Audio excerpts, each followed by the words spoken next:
karanasan mo po, di na ba nakasalanan ng dito? Media educators and journalists call to defend press freedom. This corruption in media. Sa karanasan mo po, di na ba nakasalanan ng dito? Media educators and journalists call to defend press freedom. This corruption in media. Ngayon, introduce to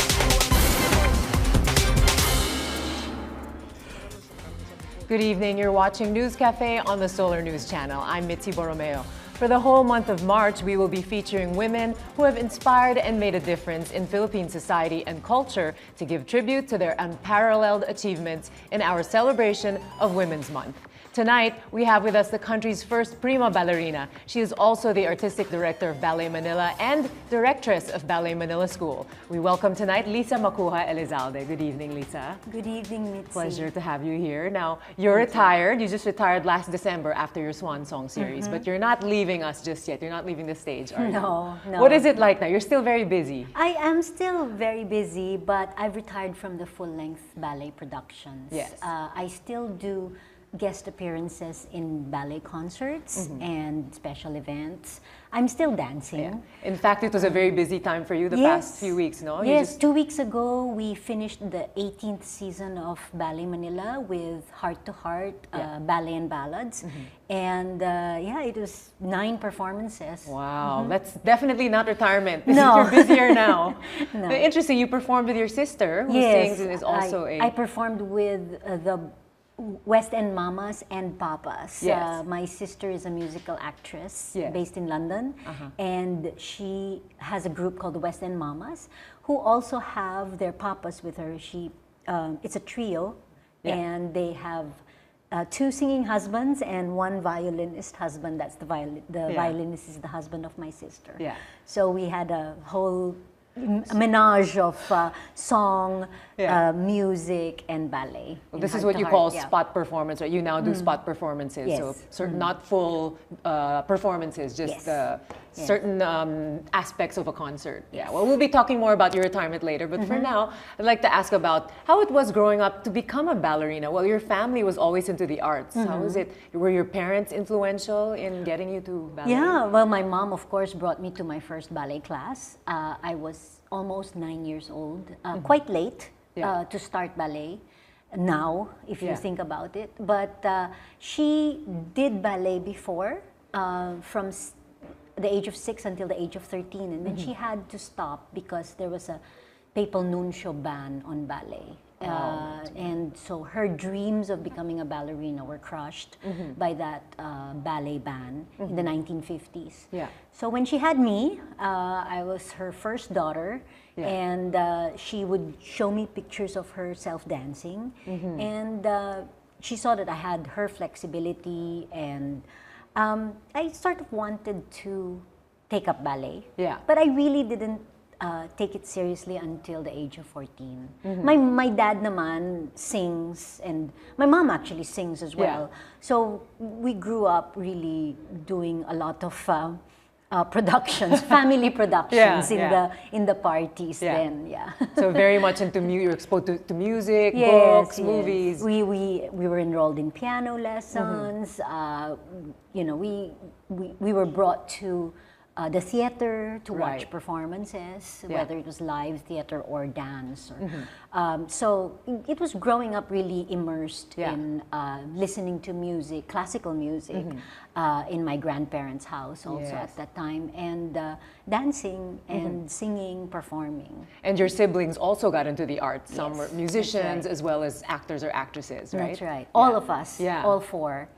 Now, apart from, well, despite all these activities you're doing, you always were an honor student consistently. How was it like, you know, balancing your scholastic life, your you know, the academic world with your dancing? It was hard. It was, you know, going to school at 7 in the morning, coming back, going back to after school, going to ballet at around 5, and then rehearsing until 9, and then studying for exams or doing homework papers until the wee hours of the morning, usually cramming, and then going to school the next day. And of course, weekends were spent mostly in the ballet studio. Yeah.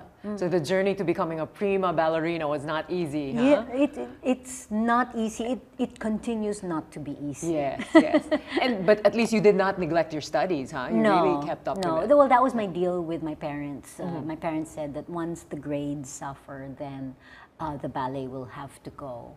Because my parents, of course, really wanted me to have a good education. Yeah, very important. You know, good qualifications for, well, what they thought at that time was a real job in the future. And you did take up business, right? Yes, you did for some of business your, management. your degrees, yes. So you have a eventually I did get the degree, but it took me a longer time.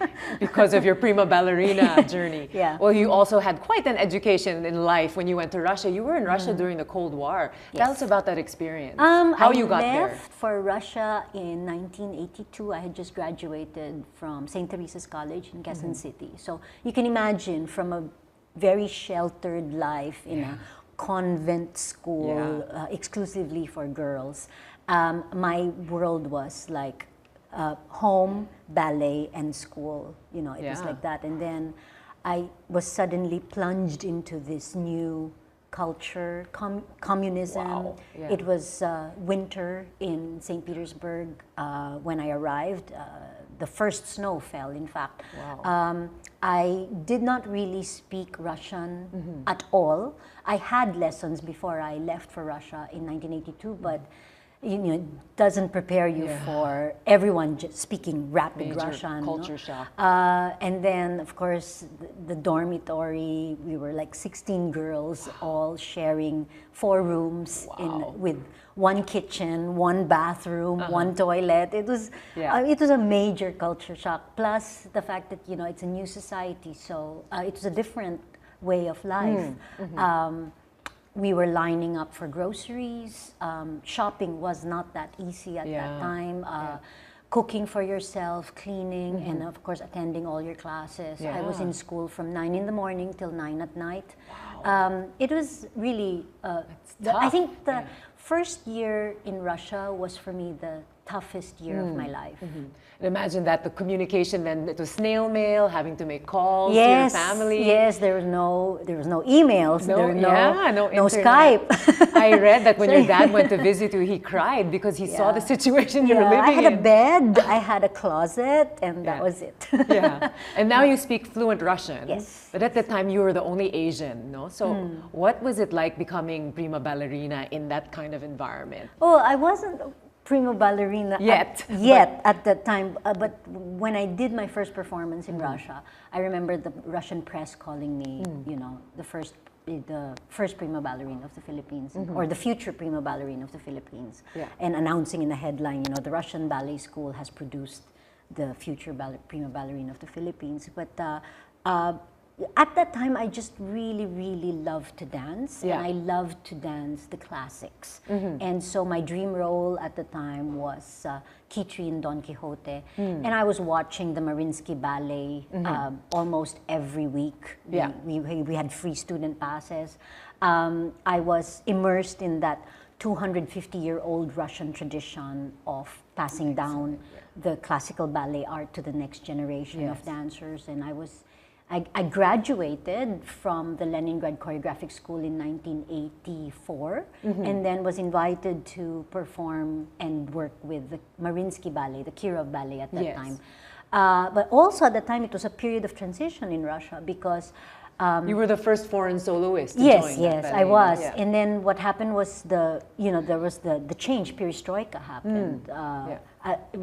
1982 to 1986 was a time that Brezhnev passed away, Andropov, Chernenko, and then Gorbachev took over. So it was really what a time. Were you aware then? I mean, at that age, were you aware of this milieu you were in, no? What was it like?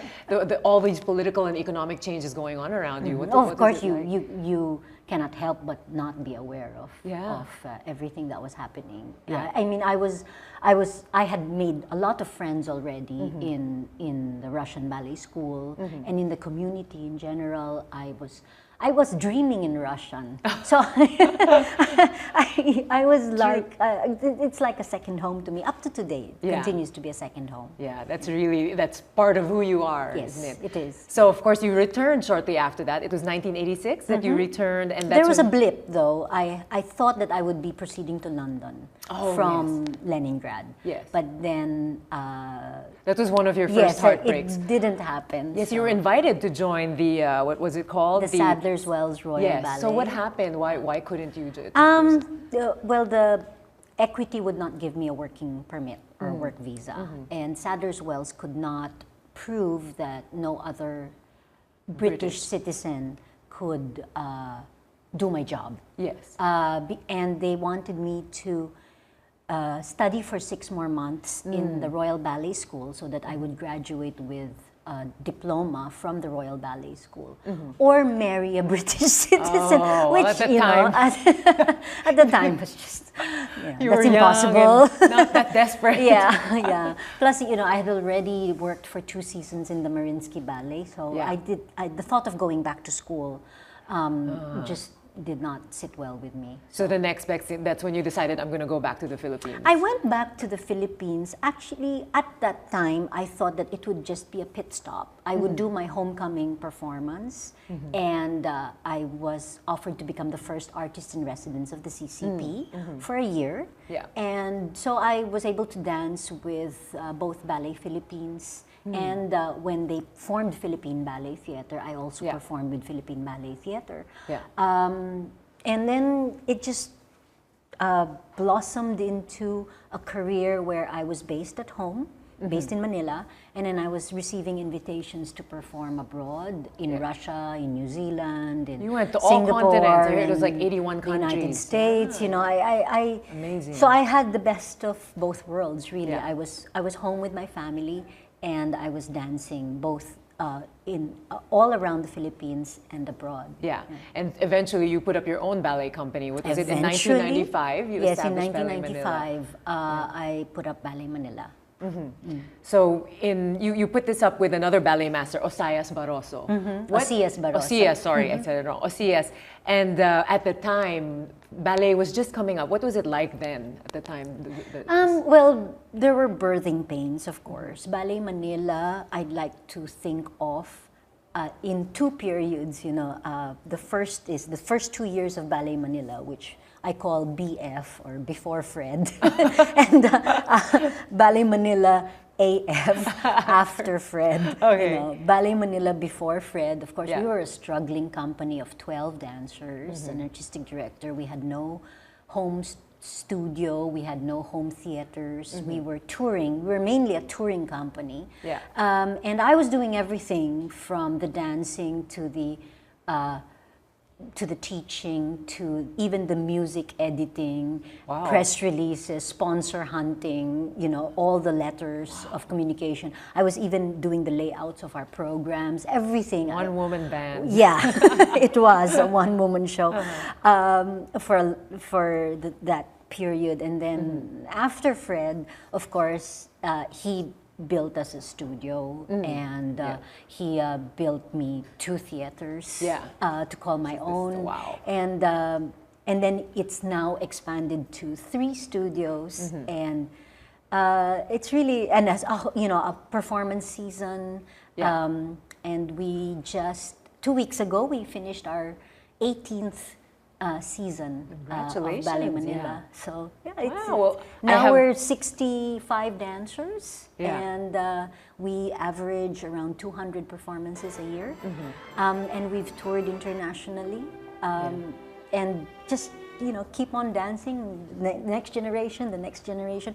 My own daughter is now a company member that's of right. Ballet Manila. Yeah. Well, definitely we'll be talking more in detail about Ballet Manila later. For now, I'd like to talk to you about your journey to becoming a media personality. That was in 2007. You started hosting a radio show called Art to Art.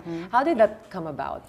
Well, actually, becoming a media personality, I think, started when I did my first endorsements. You know, I started to, well, I had a column in Malaya, a weekly column called On Points. And then I was doing endorsements. I was dancing for certain causes. So I was doing guest appearances. And then eventually, when I decided to be full-time, of course I was a full-time mom, and and then I was dancing, and then I was directing and performing, and eventually what happened was I thought, okay, let's take it one step further, and Art to Art was conceptualized and began as a radio show, and it became a tele-radio show. 30 minutes every Sunday on DZRH and RH-TV. And so I tape once a month. And so I host my own program where it's an artist talking to another artist. And this month you turned 7. Congratulations. Yes, 7 it's your years. 7th birthday. So lots to celebrate. Well, we'll talk more about that later on. For now, we just need to take a short break. When we return, we will learn more about Liza Macuja Elizalde, so stay tuned.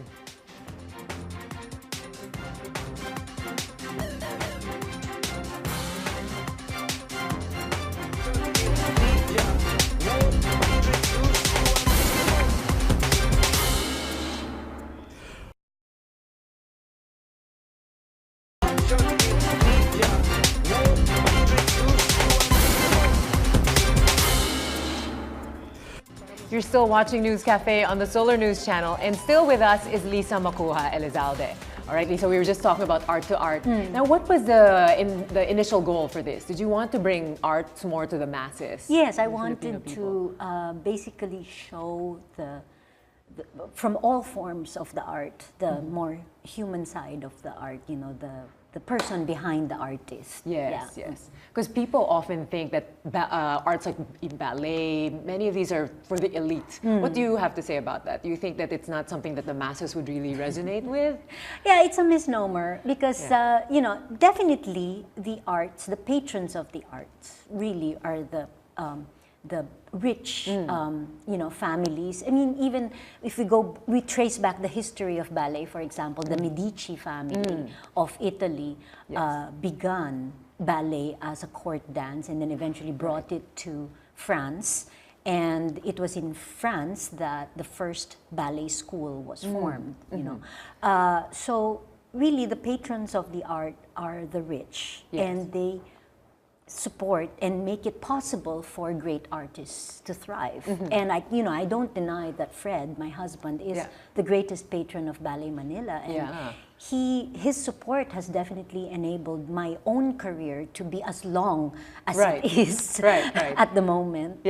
Well, since you brought up Fred, that's another thing I want to ask you about. You have a website, lisamacuja.com, where you often, it's almost, there's a section that's like a journal. And you talked about your real life pas de deux. And this is your true love, Fred Elizalde. So when you met him, that was quite a whirlwind romance, wasn't it? It was very fast, but I had known him as my Tito Fred before, because he and his wife Joan and his daughter Thalassa, Sasha, would watch my performances all the time. And then Joan passed away in 1996, and he started courting me, and so at first I was going, Tito Fred, and he was going, stop calling me Tito Fred, this is a date. I'm like, weird. Oh, this is a date, really? Oh, I didn't know that. But you got along so well. We got along really well, despite, it's a May-December thing. I mean, he is 24 years older than me. But, you know, he was a gentleman, he was of the old school, he was extremely intelligent and an artist, you know. So it was a meeting of artistic minds and souls. Well, in your journal, so on your website, you said, for a ballerina whose roles always found her longing for a dashing prince to carry her away, it was magical to finally meet someone who instinctively knew how to sweep me off my feet. Totally swept you off your feet, huh? He did. He did. Fred liked doing things in large proportions. He would decorate our living room in Quezon City with roses. At one point, I think there were like more than 1,000 blooms. He would say, let's have dinner, let's go on a date, pick a city, any city in the world. You know, it was It's like a dream, fantasy. He really knew how to sweep a woman off her feet. But there was never any talk about, were you worried that you might have to stop your dancing? No, in fact, that was the first thing he said, is he said, please tell your parents my intentions are honorable and I don't intend for you to stop dancing. Yeah. In fact, I want you to continue and I will help you. Yes. And then he became such a big parent. So for your birthdays, he built for you these two theaters, the Star and Aliw Theater. Star Theater first. Yeah. He converted that from the simulator that had 35 seats in Star City. He made that into an 850-seater called Star Theater. That was in the year 2001 for my birthday in October. And then a year later, he gave me Aliw Theater, which seats 2,800. Wow. What a birthday gift. It's hard and to last outdo year, that. we equipped Aliw Theater with the largest orchestra pit in the country. Amazing. So What he has done really for arts and culture here. What a great combination you both. He's also an artist. He likes to paint. Your home now is surrounded up to the paintings, ceiling. yes. He would in fact help my company with designs for the stage. And he designed, for example, the sets of Romeo and Juliet when we did Romeo and Juliet in the Cultural Center of the Philippines in the year 2001 also. And then he composed the music of several of our Circus de Ballet productions. In fact, he was co-directing our Circus de Ballet productions, which really helped popularize ballet because that was like combining circus and singing and dancing and classical ballet in one 30-minute show that brought really droves of people into Star City. And all kinds of generations. This is not just for the old, I'm sure this attracted the young. Yes, yes. It was an ongoing production for 6 years, in fact. Yeah. You also did a coffee table book together, Yes, Marriage of the Marriage Arts. of the Arts. Yes. Yeah. What is it like working with your husband? I mean, something you're together every day, or I mean, what was it difficult at times? Yeah, of course it's difficult, especially when he says no. That's the hardest part. Yeah. Did it cause a lot of maybe friction at home too? It's no obstacle that was too difficult to hurdle together. Really. Yeah. Sometimes we just agree to disagree. And leave it at that. And you both really love reading, so you share this passion. Before you go to bed, you say you always read or something. Or you discuss these. You love philosophy also. Yeah. So quite psychology. So you're constantly growing and learning together. Oh yes. That's how you keep the love alive. Yeah. Huh? Definitely. Still so in love after all these years. Now let's go back again to the origins of Ballet Manila. You were only 70, how many dancers was it at the time? 12. 12 dancers at the time, right? This was a small studio housed in Quezon City. And now you're in. No, we were jumping from studio to studio. We were given studio space in the Halili Cruz Ballet Studio, and then we had studio space in the Vela Damian studio in Ngayon Street in Quezon City, and we were renting studio space as well. It was difficult. The office of Ballet Manila was in our house in Quezon City before I was married, and we in fact made a little studio on our Quezon City porch where 6 members could dance at one time. So we had class in first batch of 6, and then the second batch of 6. Wow, that's really. So it was hard. But great for training and discipline, huh? To have to deal with this. And of course, with Fred Elizalde's help, this is when you were able to put together. Well, we first, of course, we were able to open more classes in our school, in the Ballet Manila school. and in return also give a lot of scholarships. So we train the future generation Yes. of dancers that are now professional dancers in Ballet Manila. And some of our founding members have enjoyed ballet careers abroad, and some are now retired. But you know, it continues to produce. The school continues to produce dancers that eventually fill up the company, and we now are the largest ballet company in the Philippines with more than 60 dancers. Imagine, from 12, huh? For you, what have been the most memorable performances for Ballet Manila? Okay. Ballet Manila, I think the most memorable would be our Filipino productions, where from the music to the libretto to the choreography are all Filipino. We did Tatlong Kwento ni Lola Bashang. Yes. The three stories based on the Severino Reyes's mga kwento ni Lola Bashang. Then we did Alamat, Sisibol at Sigunaw. And we also did several other smaller Filipino productions like Kutitap. And recently, Tatlo Pang Kwento ni Lola Bashang. So 3 more stories. Well, what has the response of Filipinos been to that? And at the same vein, what do you think the current standing is of the Philippine ballet now?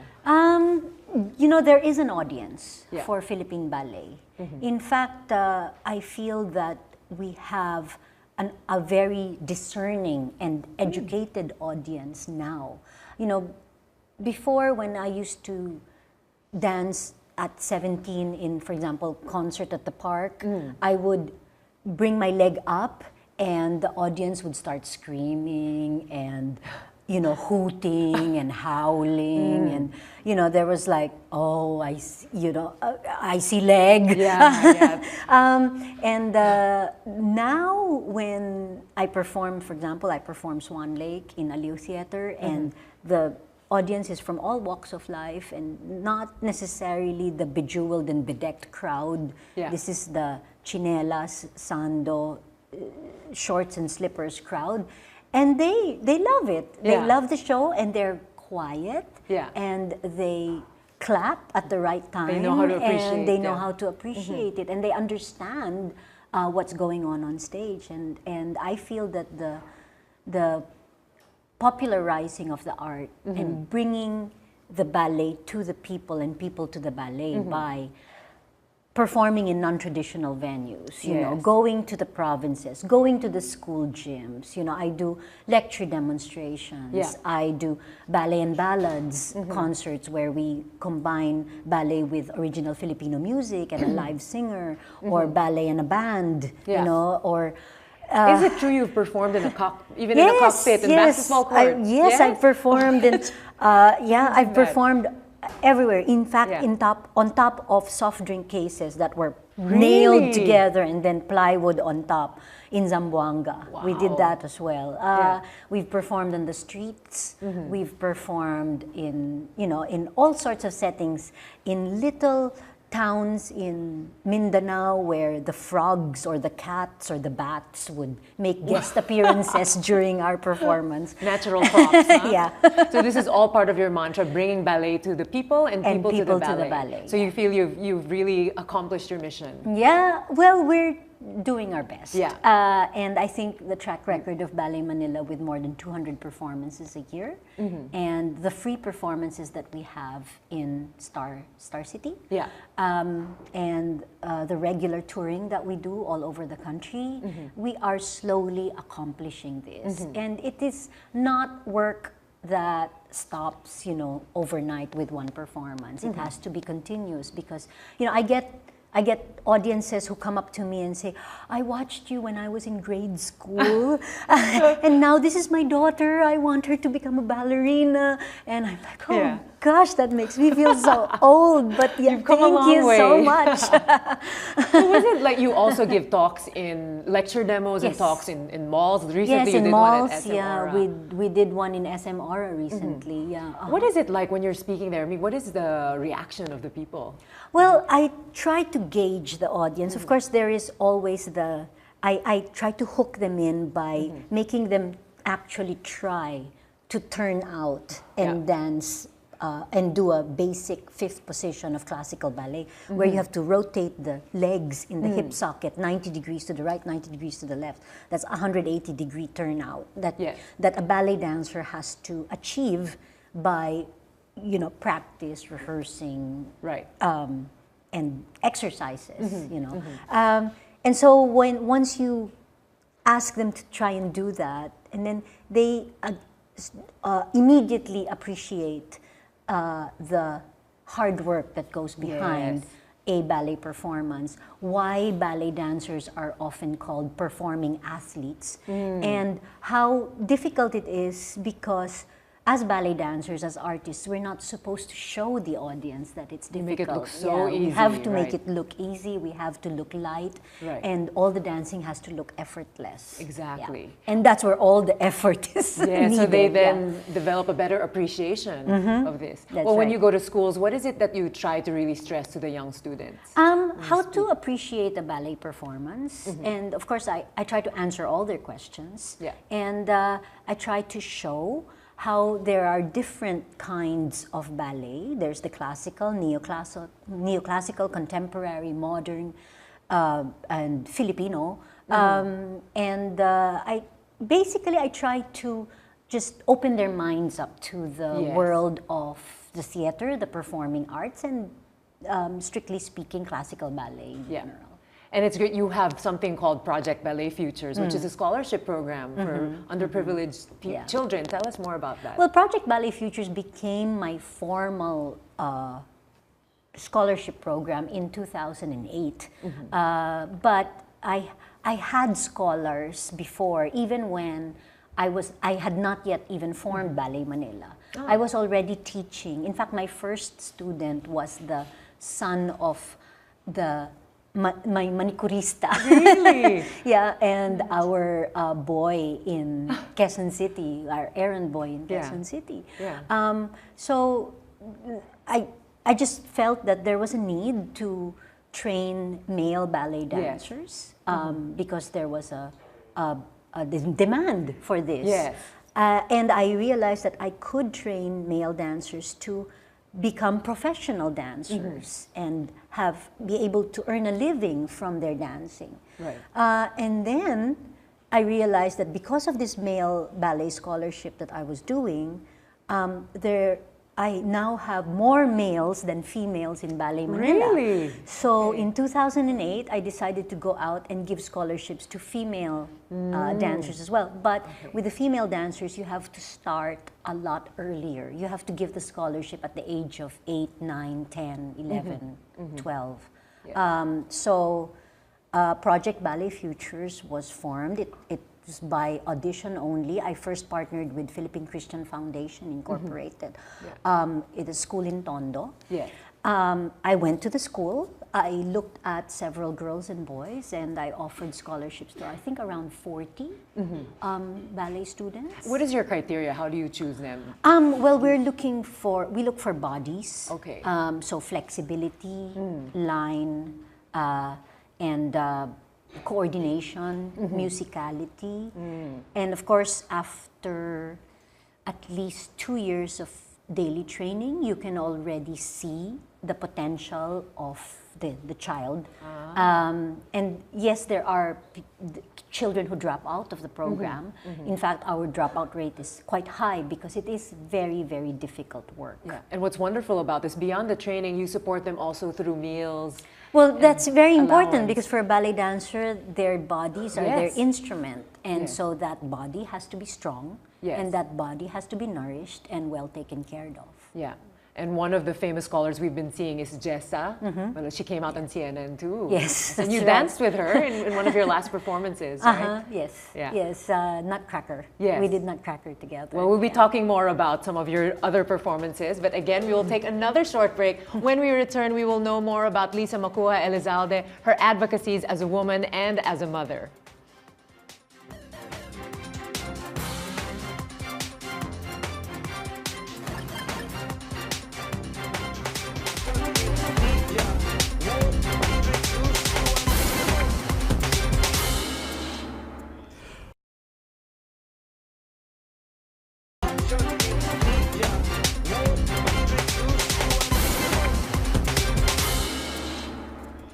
Welcome back to News Cafe on the Solar News Channel, and we're with Liza Macuja Elizalde.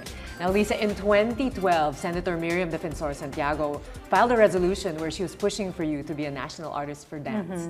What did you think about that, given the controversy also surrounding the national artist? Yes. Well, there is a process to Yes, follow.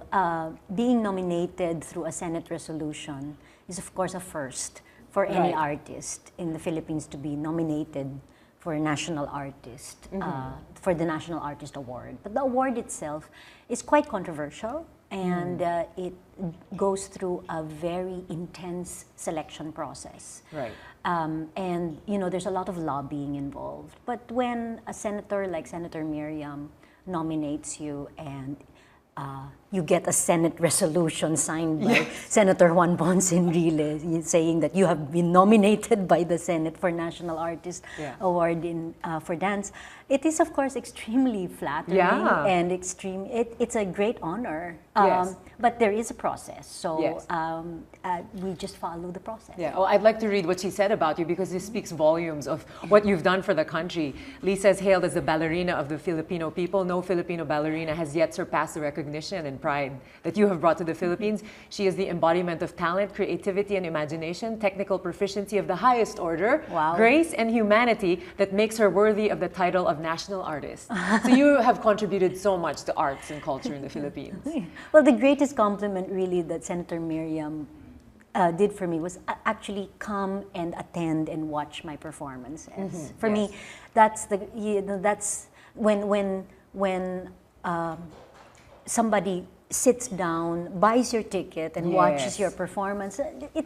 It's just something that already shows the support and goodwill for Filipino artists. On your website, in fact, on the homepage, it says there prominently that the audience is very important to a performance. It is. It's the lifeblood of any performance, really. I mean, we train for 6 to 8 hours a day, every day, to be able to perform and dance for an audience, not to be able to dance really inside a box. True, that's true. Well, what has been your favorite performance so far in almost 50 years of being of life? When I was younger, my favorite role to perform was Kitri in Don Quixote because there's a lot of technique there, speed, jumping, turning. I could show off my technique and my strength really well. And it's a very happy ballet as well, very me. But now, as I, retire, I really love the sensitive, dramatic roles like Giselle, Juliet in Romeo and Juliet, and Nikia in La Bayadere. Yes. Those are really what I love to dance. Well, you said, though, your best role ever has been motherhood. Yes. Hasn't it, right? Motherhood, that's off the stage, on and off stage. And you've performed with your daughter, Missy. Yes. So what has it been like? Because it's you called it quite a cycle because in, what year was that? 1982, you performed the Nutcracker in Russia. And then eventually, first as a snowflake, eventually Masha, and then you saw your daughter performing it. What is that like, watching her sort of... It's one of my life's full circles, really. Just recently, I taught her a pas de deux that I danced in my graduation from the Russian Ballet Academy. And it was a pas de deux, the Harlequinade pas de deux, and I watched her dancing it, and I danced it when I was 19, and she was dancing it at 15. So I was really proud of her because she started quite later. She started at the age of 11, and she was inspired by my own 25th anniversary. And she saw videos and photos of me dancing as a little kid, and so she said, Mama, I want to try that too. And now at 15, she's dancing. She's juggling school and ballet at the same time. She's a little mini me. Yes. And she's extremely ambitious. She's extremely determined, very stubborn. I wonder who she takes after. Sounds familiar. Yes, sounds very familiar. Do you think she can make it as a prima ballerina? This is what it takes, isn't it? As long as she really wants it for herself. Yeah. I hope so, and I hope to be able to help her Yeah. in that direction and be able to teach her Which you are doing. what I've experienced. Yeah. Well, what do you think being your performance now? In some reviews mentioned how different it is being a mature ballerina. Your performance now compared to when you were younger, it's more heartfelt. What is the Yes, difference? because every performance now could be my last. But So yeah. I want to give my all on stage. And of course, my leg is lower. Of course, the turns may be a little slower. Right. And of course, the jumps may be not as rapid or not as high.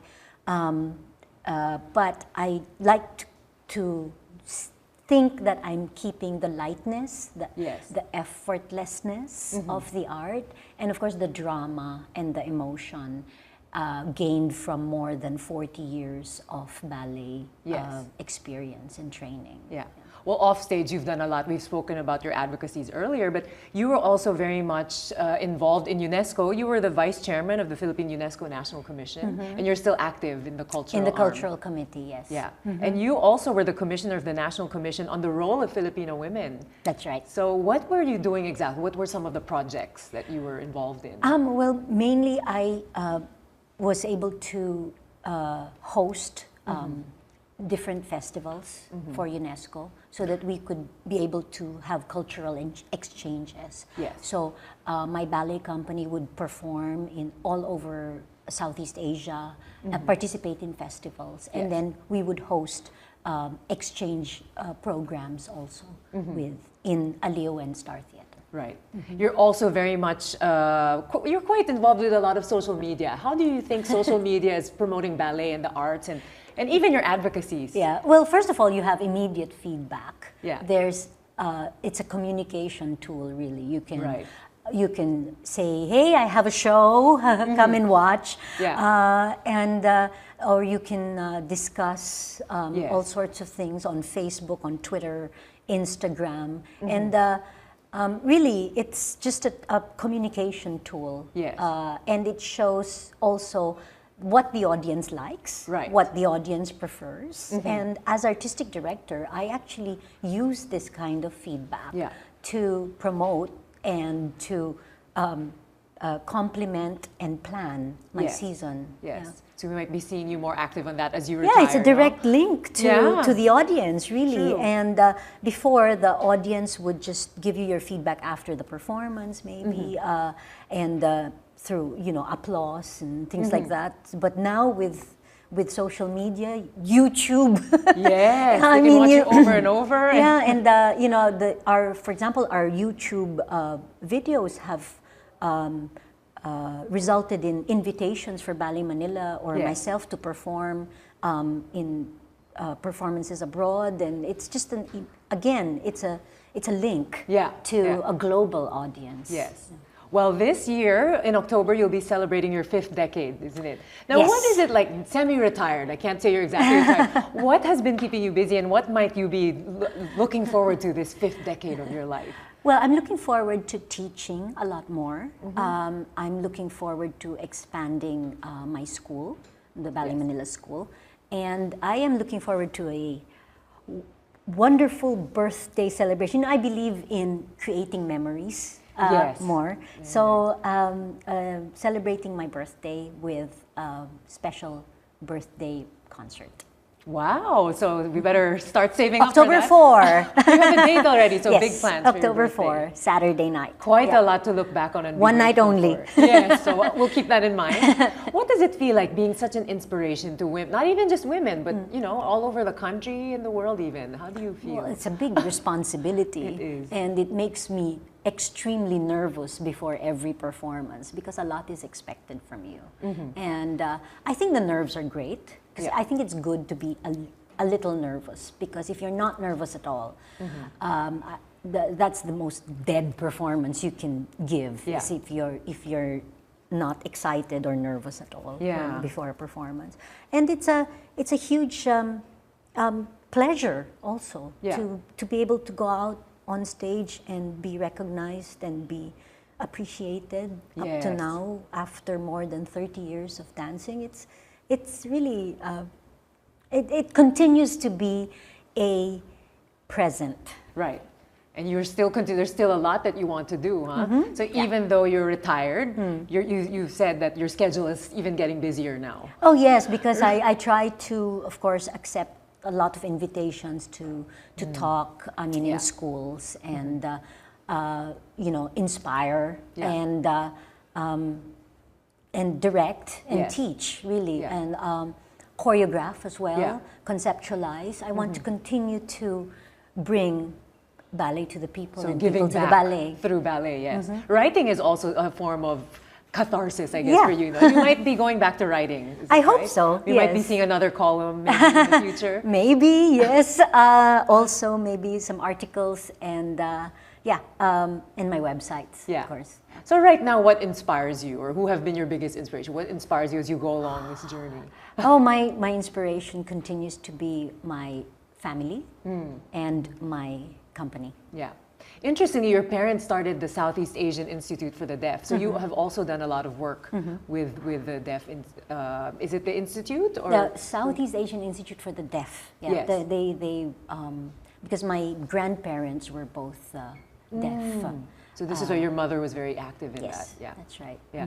So what other advocacies might be seeing you involved in? Well, I support a lot of scholars. Yeah. I am for education. Yeah. I want to give every Filipino child a chance to have a great education, not just ballet, but Well, finally, in that, for everyone who's aspiring to be ballerina, even not the ballet, whatever it is their dream might be, having come from where Russia, this whole journey you went through, what piece of advice would you give people who are aspiring to reach that dream that seems so far away? 3, decide as early in your life what you want to pursue, what your dream is, what you want to become. And don't think in a year, think in 20 years, in 30 years, what you want to achieve. Second is seek the best instruction, seek the best mentor or teacher that will be able to teach you these skills that you need for your decision. And third is, once you have the skills and once you have the teacher, work very, very hard and not be afraid of pain, sweat, tears, and broken toes, blisters, Bad feet. sprains, strains, injuries, stress fractures, and it doesn't have to be a career in the arts, but I think any dream that you have for yourself, it just needs a lot of work. Talent can only take you so far, but work is what gets the results. Exactly, really. and here is the prime example, our Prima Ballerina. Liza, it's been an honor and pleasure speaking with you. Thank you so much. Thank you for being here, and enjoy retirement. I intend to. We'll be seeing more of you on stage. Unfortunately, that is all the time we have for tonight. I would like to thank my guest, Liza Macuja Elizalde, for being with us tonight. Now, if you have any comments on our episode for tonight, you may share them on our Facebook and Twitter pages. Join us again next Thursday for another round of discussions here on News Cafe. I'm Mitzi Borromeo. Good night.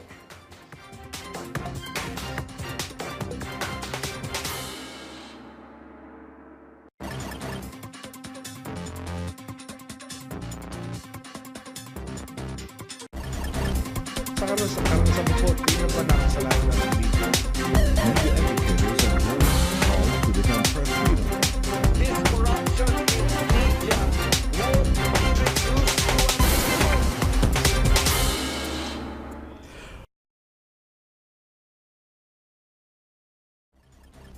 Sa karanasan mo po, tingnan ba na kasalanan ng video? Media educators are warning call to become press freedom. This corruption in media Sa karanasan mo po, tingnan ba na kasalanan ng video? Media educators are warning call to become press freedom. This corruption in media would introduce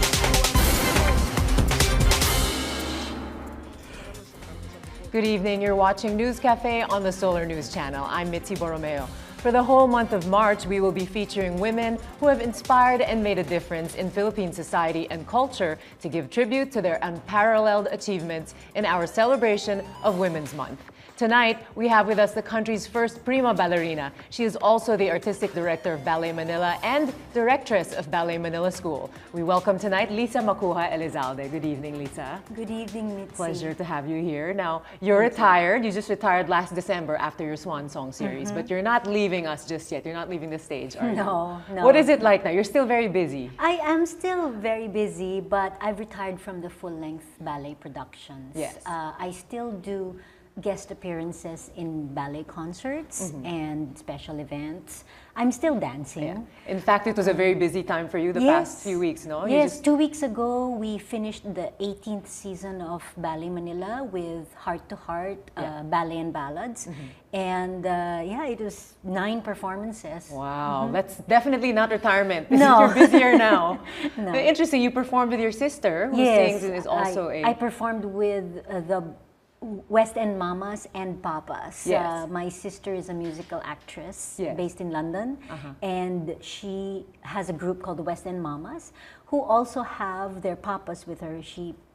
It's a trio, and they have 2 singing husbands and 1 violinist husband. That's the violinist is the husband of my sister. Yeah. So we had a whole menage of song, music, and ballet. Well, in this is Heart what to you Heart, call yeah. spot performance, right? You now do spot performances, Yes. so sort of not full performances, just Yes.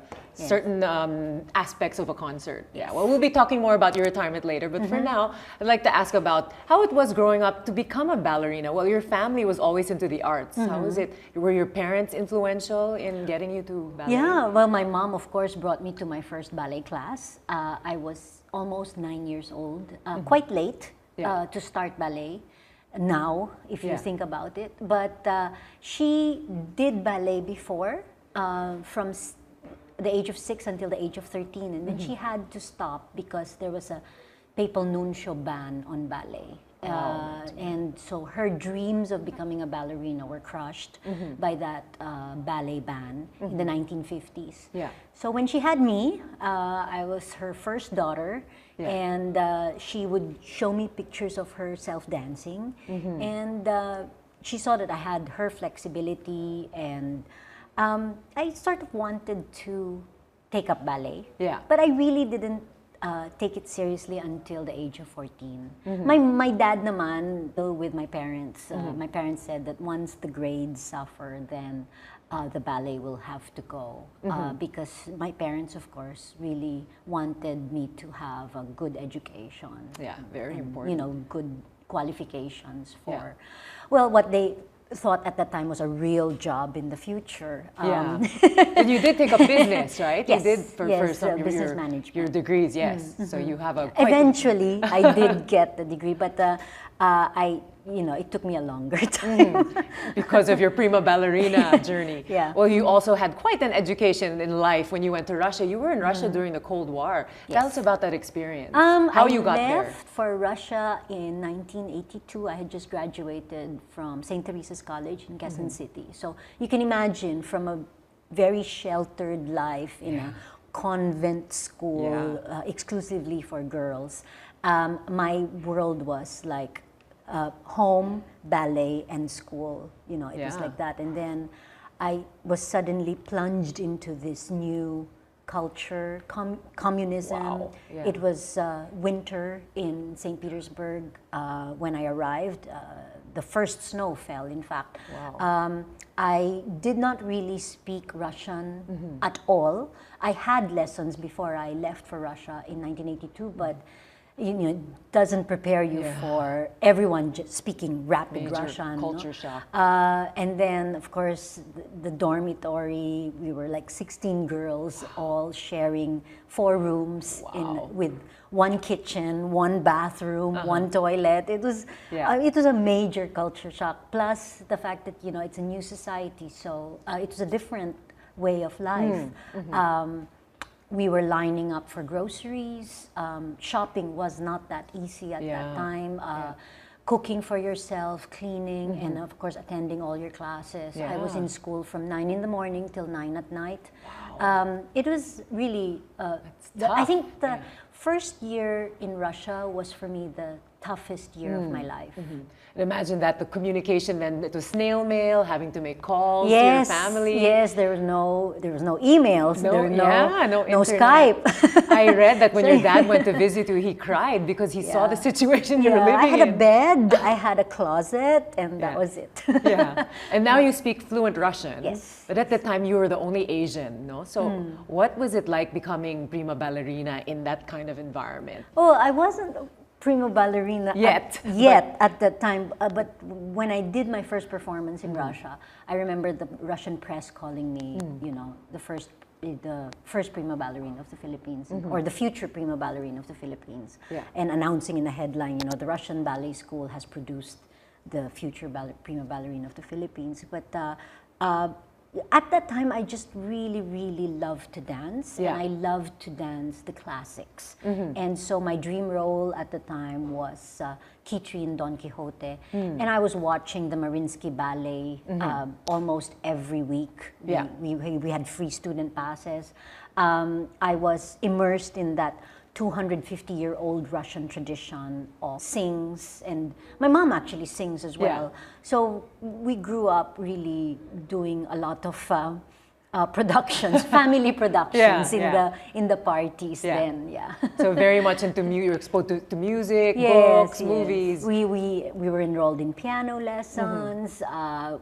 You know, we were brought to the theater to watch performances, whether it was live theater or dance. Or, so it was growing up really immersed in listening to music, classical music, in my grandparents' house also at that time, and dancing and singing, performing. And your siblings also got into the arts. Some were musicians as well as actors or actresses, right? That's right. All of us, all four. Now, apart from, well, despite all these activities you're doing, you always were an honor student consistently. How is it like, you know, balancing your scholastic life, your you know, the academic world with your dancing? It was hard. It was, you know, going to school at 7 in the morning, coming back, going back to after school, going to ballet at around 5, and then rehearsing until 9, and then studying for exams or doing homework papers until the wee hours of the morning, usually cramming, and then going to school the next day. And of course, weekends were spent mostly in the ballet studio. So the journey to becoming a prima ballerina was not easy, huh? Yeah, it's not easy. It continues not to be easy. Yes, yes. But at least you did not neglect your studies, huh? You really kept up with it. Well, that was my deal.